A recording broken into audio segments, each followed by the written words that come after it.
70% of Christians, 70% of Christians are in the faith of God, okay, professing to be Christians and professing to be followers, but you're watching some form of pornography.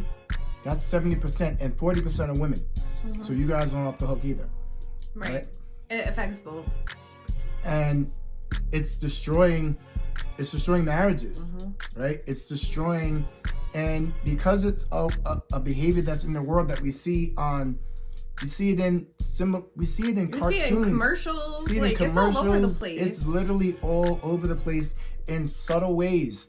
And if you're already struggling with some kind of trauma that has something to do with sex and identity, and you're seeing all of it, but you're not seeing how to overcome it, you're going to succumb to it. Satan is going to say, I got you, because you're not running to God. Right? You're not running to God, but you're seeing these things, you're watching these things, you're playing video games with these things, that are all taking you away from God, because they're not godly things, they're worldly things, and that's exactly what Satan wants. So when we were talking about the algorithm, it was great, because you showed me something that I wasn't really even thinking about, was the algorithm is watching you.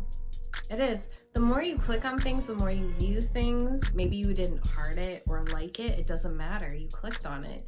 It remembers. So it's like, oh, they spent some time looking at this. How about this? So they throw more at you. And then you're looking at more. And then you start to get numb to it. And before you know it, you don't even realize what you're doing. Being in a relationship with someone that had a foundation of God, but really didn't.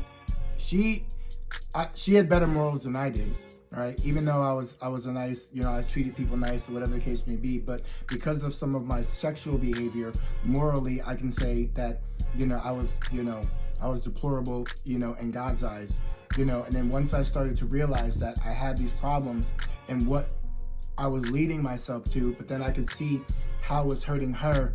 Then I had to actually start to be honest with myself, because then I'm saying, while I'm preaching to people and I'm doing these and trying to be better, I'm actually not, I'm hurting God. I'm lying to God. I have something that is still controlling me that I am trying to control, to say I can win over it, but this is not my body. And the Bible says that the worst sins are the sins that are inside the body, right? Because we're going to all sin on the outside, right? Yeah. We're all going to do that, right? That's just what happens because of, sin. But the sins of the body on the inside, those are things that you can really control. Right. And if you don't, God will literally leave you, because you're poisoning his temple. The Bible says that we are a temple of God. This is his temple, and we're desecrating it. In our thoughts and in our actions. Yeah.